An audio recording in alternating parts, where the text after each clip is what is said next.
Thank you. سب سے پہلے تو میں آپ سب کو شکر گزار ہوں آپ کا کہ آپ اس وقت خدا ان کے گھر میں آ سکے، شامل ہو سکے عبادت میں، اور خدا آپ کو برکت دے، آپ کے خاندانوں کو برکت دے. Mrs Dean welcome. مسٹر ڈین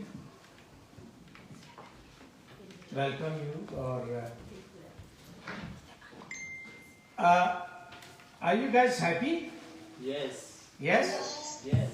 Elder صاحب، Elder یعقوب، ڈاکٹر صاحب، ایلن، راضی بھائی، مکھرجی.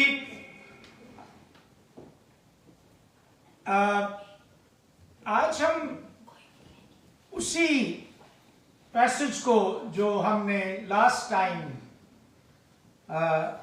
سنڈے جو پیسج ہم نے پڑھا تھا، اسی کے اوپر ہم بات کریں گے.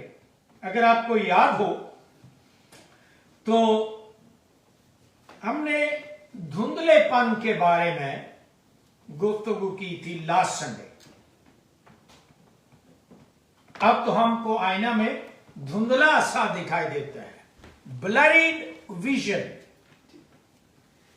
تو لاسٹ سنڈے ہم نے میں نے تمہید باندھی تھی کہ کیسے ڈاکٹر کے پاس جاتے ہیں اور وہ چارٹ دکھاتا ہے آپ کو اور وہ ساری باتیں. تو ہم نے ڈسکس کیا تھا جو شارٹ سائٹ ہے، جو نزدیک کی نظر ہے، اس کے بارے میں ہم نے ڈسکس کیا تھا. آج اس سے آگے دوسرا جو پہلو ہے وہ ہے لانگ سائٹ، جو فار سائٹ اسے کہتے ہیں، یا دور اندیشہ روحانی جو اس کی اصطلاح ہے، اس میں ہم کو دور اندیشی کی نظر ہم کہتے ہیں، کہ دور اندیشی سے چیزوں کو دیکھنا، پرکھنا. کیونکہ جو فار سائٹڈ ہوتے ہیں ان کو دور کی چیزیں کلیئر نظر آتی ہیں. جو شارٹ سائٹ ہوتے ہیں ان کو نزدیک کی چیزیں جو ہیں وہ کلیئر نظر آتی ہیں، اور دور کی چیزیں کلیئر نظر نہیں آتی، دھندلی نظر آتی ہیں. سو روحانی دور اندیشی کیا ہے؟ روحانی اسپرچل فار سائٹنس کیا ہے؟ جسمانی اعتبار سے دور کی نظر جو ہے وہ نزدیک کی نظر کے اپوزٹ ہے، متضاد ہے. دور کی نظر رکھنے والے افراد دوری پر چیزوں کو کلیئرٹی کے ساتھ دیکھ سکتے ہیں. دور والے جو آبجیکٹس ہوتے ہیں انہیں بڑے کلیئر نظر آتے ہیں.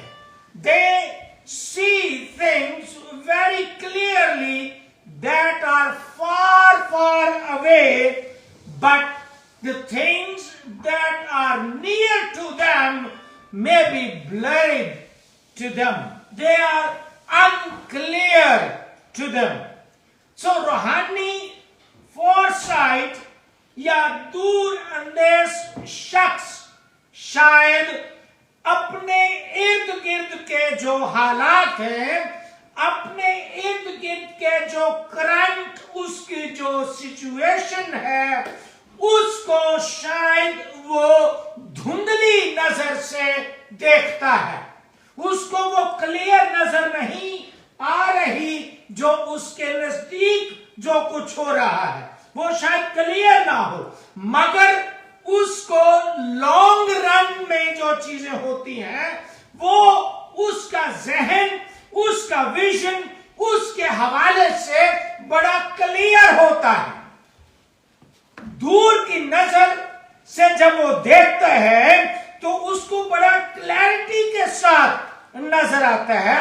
اس کو جو بڑی پکچر ہوتی ہے، اس کو جو بڑی بگ پکچر ہوتی ہے، وہ اسے صاف صاف نظر آ رہی ہوتی ہے، کیونکہ اس کا لانگ ویو جو ہے وہ بڑا کلیئر اور صاف ہے۔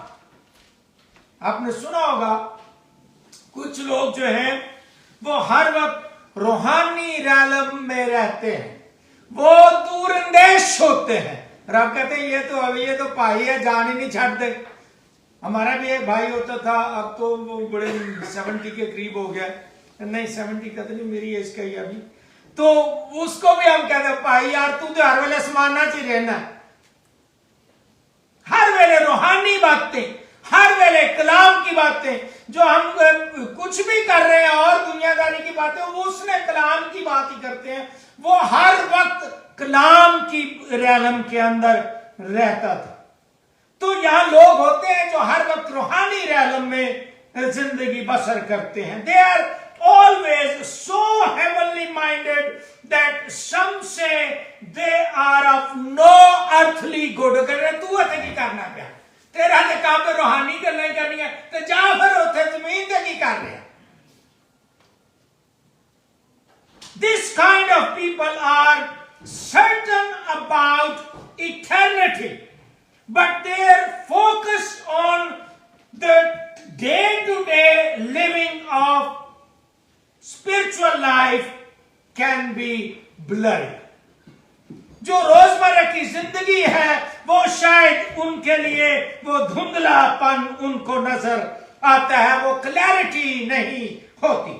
اس قسم کے جو روحانی فار سائٹڈ سینٹس ہوتے ہیں، جو مقدسین ہوتے ہیں، وہ ہمیں یاد دلاتے ہیں کہ God is always up to something good۔ خدا ہماری زندگیوں میں کچھ بہتر کر رہا ہے۔ God causes all things, all the blurry detail of the moment are for our ultimate long-term good things۔ Romeo کی کتاب کا جب آپ مطالعہ کرتے ہیں تو پولس رسول 8ویں باب کی 28ویں آیت میں لکھتے ہیں، اور ہم کو معلوم ہے، we know that سب چیزیں مل کر خدا سے محبت رکھنے والوں کے لیے بھلائی پیدا کرتی ہیں۔ We know that سب چیزیں جو ہمارے ارد گرد شاید ہمیں نظر نہیں آتی، بری اچھی باتیں جو ہوتی ہیں، ان سب چیزوں کے اندر خدا جو ہے وہ بھلائی پیدا کرتا ہے۔ Heaven is always in sharp focus upon you and upon us, upon all of us۔ آسمان سے خدا کے فرشتگان، آسمان سے خدا کی نگاہیں بڑی شارپ طریقے سے میرے اور آپ کے اوپر لگی ہوئی۔ شاید we can't see clearly today، شاید اب ہمیں دھندلا سا دکھائی دے رہا ہے، صاف نظر نہیں آ رہا، مگر خداوند نے ہماری زندگی میں ایک اچھا اور نیک کام شروع کیے ہیں، اور میرے عزیزو وہی اس کام کو کامل انجام تک پہنچائے گا میری اور آپ کی زندگی میں۔ فلپیوں کے خط کے پہلے باب کی 6 آیت کے اندر آپ یہ بات پڑھ سکتے ہیں۔ خدا نے ایک اچھا کام آپ کی زندگی میں شروع کیا ہے، اور وہ اس کام کو، نیک کام کو، اچھے کام کو وہ پایا تکمیل تک آپ کی زندگی میں پہنچائے گا۔ گھبرائے نہیں۔ بے شک مقدس پولس رسول جو ہیں وہ ایک دور اندیش شخص تھا، اس کی وہ فار سائٹڈ بندہ تھا۔ He was far-sighted man۔ مگر زندگی میں ایک ایسا وقت آیا، مثال کے طور پر میں آپ کو یہ ریفرنس دے رہا ہوں، کہ اس کے سامنے ایسے حالات آئے جن کے سبب سے اس کی دور اندیش نظروں پر نیئر سائٹڈنس ہونے کا سایہ منڈرانے لگا. نیئر سائٹڈ ہو گیا. اس کو نزدیک کے حالات کلیئر نظر نہیں آ رہے تھے اور وہ اپنے کرنٹ حالات کو سامنے رکھتا نظر آتا ہے. موجودہ حالات کے تناظر میں وہ سوچتا ہے. He was blurry about the present situation once in his life. مثال کے طور پر جب مقدس پولس رسول اور برنباس اعمال کی کتاب میں ہم پڑھتے ہیں جب وہ اپنے دوسرے مشنری سفر پر جانے کے لیے تیار ہوتے ہیں تو برنباس اپنے ساتھ مرکز کو لے جانا چاہتا ہے. وہی مرکز جس نے یوحنا مرکز کا خط لکھا ہے, مرکز کی انجیل لکھی ہے. تو برنباس مرکز کو ساتھ لے جانا چاہتا تھا. اعمال کی کتاب میں اس کے 15ویں باب کی 36 آیت سے 41 آیت کے اندر آپ یہ واقعہ پڑھ سکتے ہیں. Acts 15 verse 36 to 41. تو وہاں پر کچھ تکرار ہوتا ہے, وہاں پر کچھ آرگومنٹس ہوتی ہیں. پولس رسول مرکز کو ساتھ لے جانے کے لیے تیار نہیں ہے. وہ کہتے ہیں کہ یہ بندہ جس نے پہلے مشنری سفر میں ہمارا ساتھ نہیں دیا, ہمیں راستے میں چھوڑ کے آ گیا, اب میں دوسرے سفر پر اس کو کیسے لے جاؤں؟ اب میں اس پر بھروسہ نہیں کر سکتا. سو اس بات سے پولس اور سیلاس میں نااتفاقی ہوئی اور وہ دونوں جدا ہو گئے.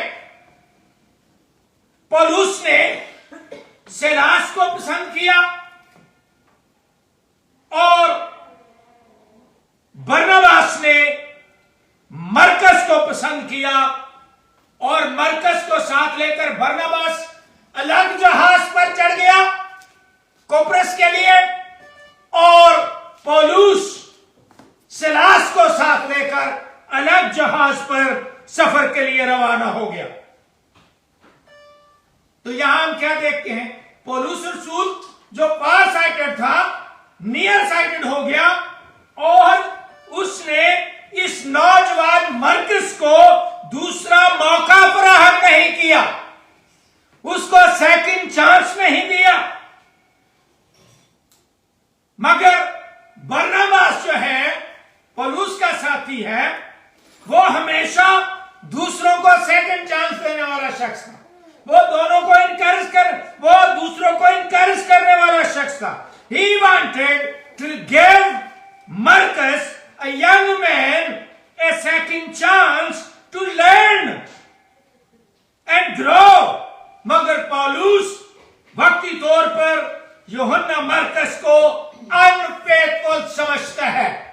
وہ سمجھتا ہے کہ یہ شخص وفادار نہیں ہے, یہ منسٹری کے لیے بہتر نہیں ہے, منسٹری میں رکاوٹ کا باعث بنتا ہے, کیونکہ وہ مستقل مزاج نہیں تھا شروع میں.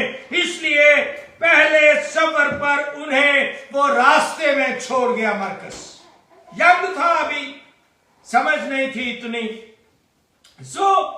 شاید ممکن ہے کہ پولس رسول اس کام کو جو خدا ان حالات میں یوحنا مرکز کی زندگی میں کرنے کو تھا بلری نظر سے دیکھ رہا تھا.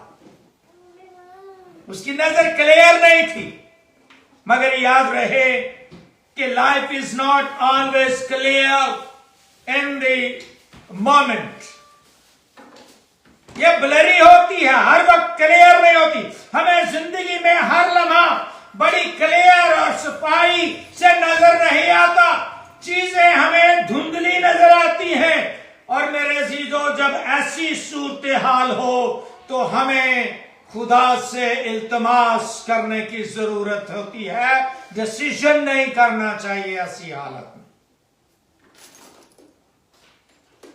کیونکہ ہمیں خداوند سے کہنا چاہیے کہ خداوند مجھے روحانی آنکھیں بخش دے تاکہ میں دیکھ سکوں کہ ان حالات کے اندر جو مجھ پر ہو رہے ہیں یا جن حالات میں میں رہ رہا ہوں، جن حالات میں میں زندگی گزار رہا ہوں، ان حالات میں خداوند تو کیا کرنا چاہتا ہے میری زندگی میں۔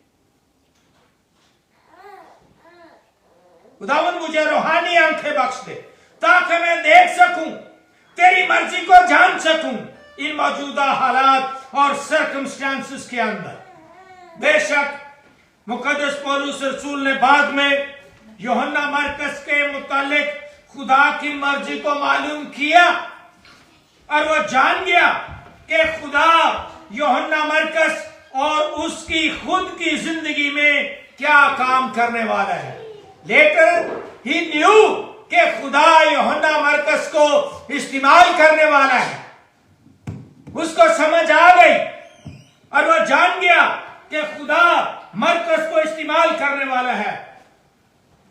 اور بعد میں ہم اعمال کی کتاب میں دیکھتے ہیں کہ یہی یوحنا مرکز جس کو پہلے اس نے ریجیکٹ کیا، بعد میں یوحنا مرکز became one of the most trusted co-worker with Paulus۔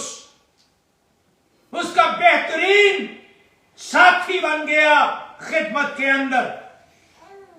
تیموتھیوس کو جب خط لکھتا ہے مقدس پولس تو وہ ہدایت کرتا ہے تیموتھیوس کو، لکھتا ہے کہ مرکز کو ساتھ لے کر آ جا کیونکہ وہ خدمت کے لیے میرے کام کا آدمی ہے۔ پہلے کہتے ہیں میں ساتھ نہیں لے جانا، ٹرسٹ وردی نہیں ہے، پر اب کہہ رہا ہے کہ میرے کام کا بندہ ہے، اس کو ساتھ لے کر آنا۔ 2 تیموتھی چیپٹر 4 ورس 11، دوسرے تیموتھیو 4 باب 11 میں آپ پڑھ سکتے ہیں۔ یہی یوحنا مرکز ہے جس نے بعد میں مرکز کی انجیل تحریر کی۔ اسکالرز کہتے ہیں کہ یوحنا مرکز جو ہے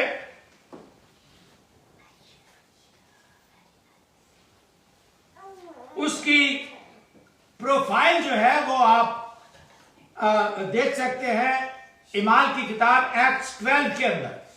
ایکٹس 12 کے اندر یوحنا مرکز کی پروفائل جو ہے وہ آپ دیکھ سکتے ہیں، اور اسکالرز کہتے ہیں کہ یوحنا مرکز جو ہے یہ برناباس کا رشتہ دار تھا، اس کا نیفیو تھا، اور اس نے بعد میں مقدس پطرس کے ساتھ بھی اس نے کافی وقت گزارا، خدمت کی۔ اعمال کی کتاب کے بارے میں بات کی 12ویں اور 13ویں آیت میں آپ دیکھ سکتے ہیں۔ اور یہودی جو روایت ہے، ٹریڈیشن ہے، وہ کہتا ہے کہ یہی مرکز یوحنا مسیح خداوند کے پکڑوائے جانے کے وقت بھی باغ گتسمنی میں موجود تھا، اور اس کے پیچھے پیچھے جب وہ لے کے گئے پکڑ کے اس کو، تو یہ شخص بھی پیچھے پیچھے جا رہا تھا۔ اگر آپ پڑھے وہاں پر تو لگتا ہے وہ مرکز 14 باب کے اندر آپ 51 اور 52 آیت میں دیکھتے ہیں کہ وہاں پر جب لوگوں نے اس کو پکڑ لیا کہ تو بھی اس کے ساتھ ہے، تو وہ بندہ اپنی چادر چھوڑ کے بھاگ گیا، اپنی چادر ان کے ہاتھ میں چھوڑ کر چلا گیا۔ اور اسکالرز ٹریڈیشن یہ کہتا ہے کہ یہ یوحنا مرکز ہی تھا جو اپنی چادر چھوڑ کر بھاگ گیا اپنی جان چھڑانے کے لیے۔ In other words, don't allow your long-term clarity to obscure something God wants to do in the present moment in your life.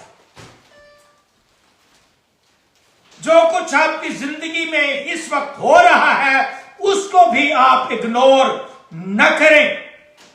جو کچھ خدا آپ کی اور میری زندگی میں موجودہ حالات کے تناظر میں کام کر رہا ہے، اسے لانگ ٹرم کلیئرٹی کی بنا پر اپنی نظروں سے کبھی اوجھل نہ ہونے دیں، کیونکہ خدا کا لانگ ٹرم پلان اور پرپس اور منصوبہ اور مقصد جو ہے they can be accomplished in variety of short term ways.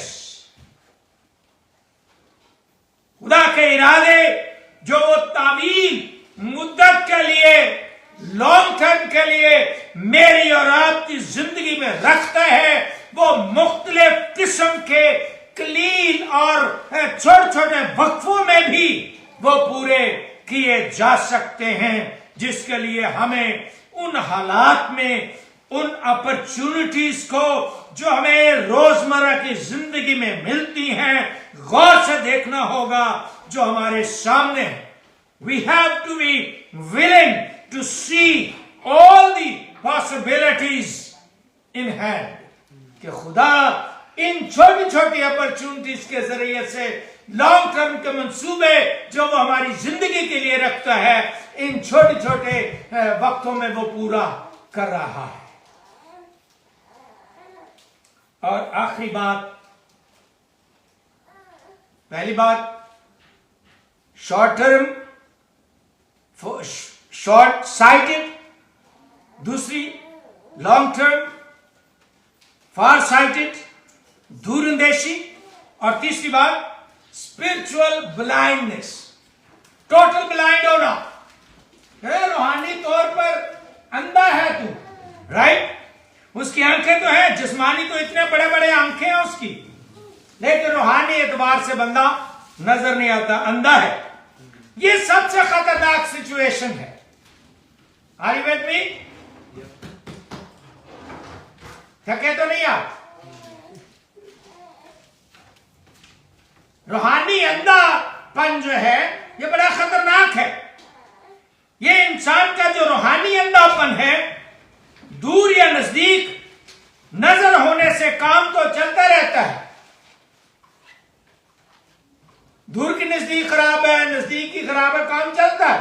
اینکیں لگا لیتے ہیں بندے، رائٹ، لیزر کرا لیتے ہیں، بہت کچھ، پر جو بلائنڈ ہو جائے پھر کیا ہو، بہت مشکل ہوتا ہے. روحانی اندھا پن بالکل بیکار کر کے رکھ دیتا ہے.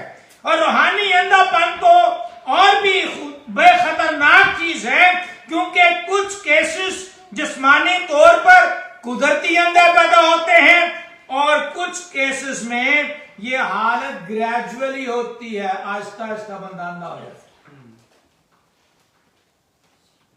درجہ بدرجہ انسانی بینائی جو ہے وہ اس سے بندہ محروم ہو جاتا ہے. کلام مقدس ان دونوں حالتوں کے بارے میں بیان کرتا ہے.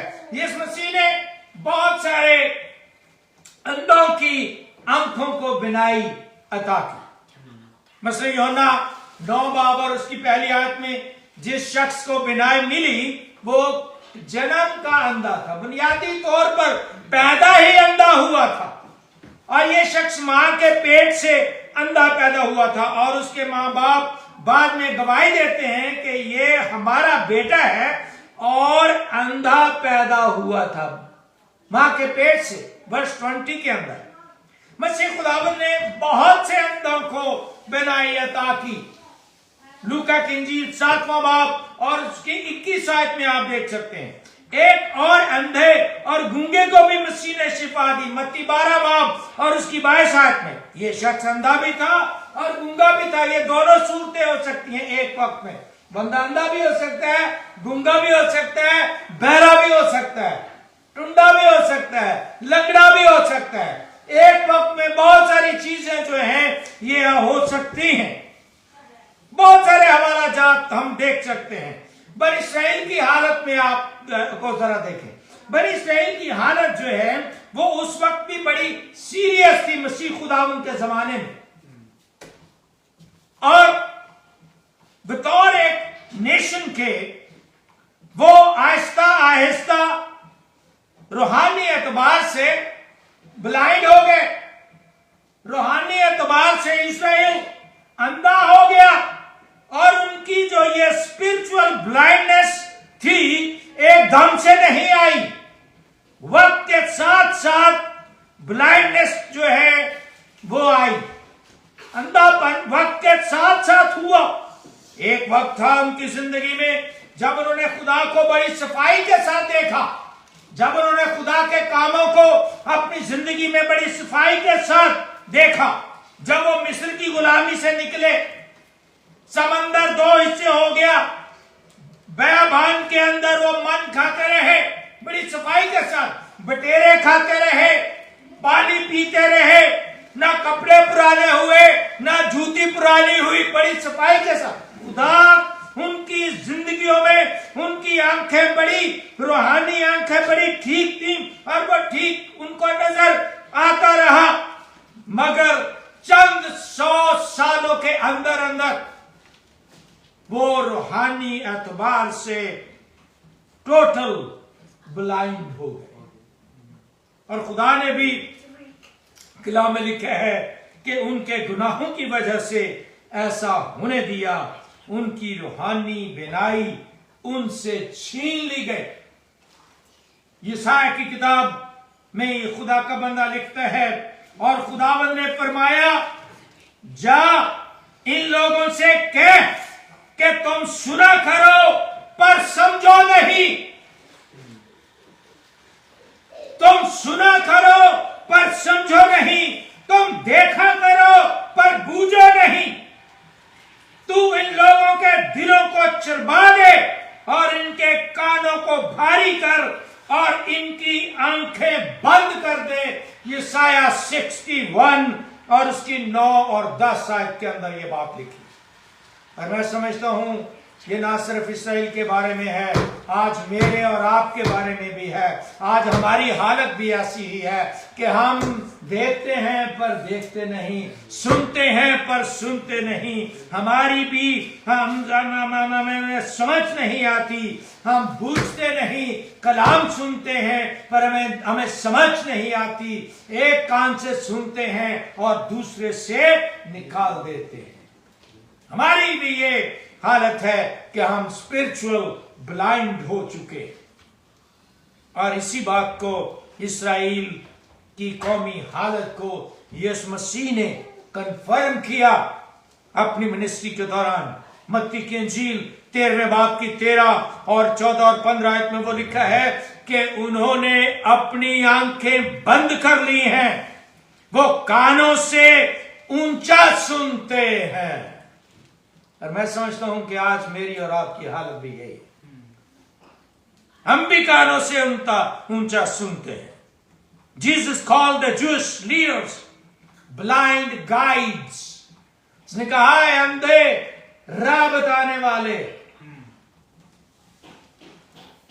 اس نے کہا ہے اندھے راہ بتانے والوں، متی 23 باب اور اس کی 16 سے 24 آیت کے اندر آپ دیکھ سکتے ہیں۔ اب سوال پیدا ہوتا ہے کہ اسرائیل کی یہ حالت کیوں ہوئی، کیا وجہ تھی، کیا وجہ بنی کہ وہ اندھے ہو گئے روحانی اعتبار سے؟ What caused the spiritual blindness of Israel to become spiritual blindness? ظاہر ہے it was clearly نظر آ رہا تھا کہ ان کی خدا سے دوری کا نتیجہ تھا۔ وہ کیا نتیجہ تھا کہ آہستہ آہستہ خدا کے احکام، اس کی باتوں سے وہ منہ موڑتے گئے، اور بالآخر چند 100 سالوں کے اندر روحانی اندھے پن کا مکمل طور پر شکار ہو گئے۔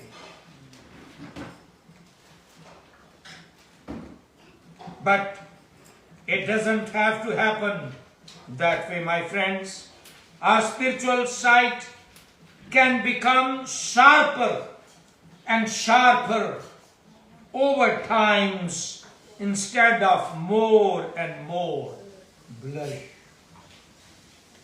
دھندلے پن کی بجائے ہماری روحانی نظر شارپ سے شارپ تر بھی ہو سکتی ہے، جیسا کہ یسوع مسیح نے اپنے شاگردوں سے ارشاد فرمایا کہ but blessed are your eyes for they see and your ears for they hear۔ مبارک ہیں وہ، مبارک ہیں تمہاری آنکھیں اس لیے کہ وہ دیکھتی ہیں، اور تمہارے کان اس لیے کہ وہ سنتے ہیں۔ اس قسم کی آنکھیں ہمیں درکار ہے my friends, my brothers and sisters. We need that kind of eyes.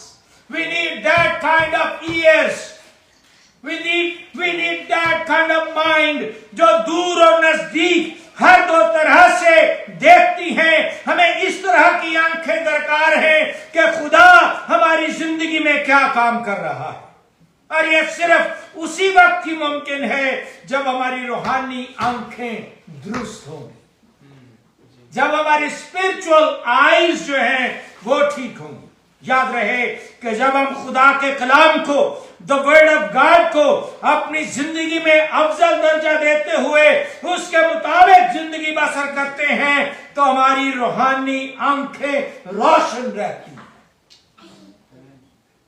جب ہم خدا کے کلام کو اگنور کرتے ہیں تو ڈل ہونا شروع ہو جاتی ہیں، دھندلے پن کا شکار ہو جاتی ہیں۔ پر جب ہم خدا کے کلام کے اندر رہتے ہیں، ہماری آنکھیں اسے ریڈ کرتی رہتی ہیں، ہمارے کان اسے سنتے رہتے ہیں، تو ہم شارپ آئیز ہوتی ہیں۔ Instead of looking at eye chart at the doctor's office, we need to looking at life chart at our hand. Bible is our life chart. Doctor کے آفس میں وہ بورڈ جو دیوار پر لگا ہوتا ہے اس کو دیکھنے کی بجائے اس لائف چارٹ کو دیکھیں، اس کے اوپر اپنی نظریں جمائے رکھیں میرے عزیزو۔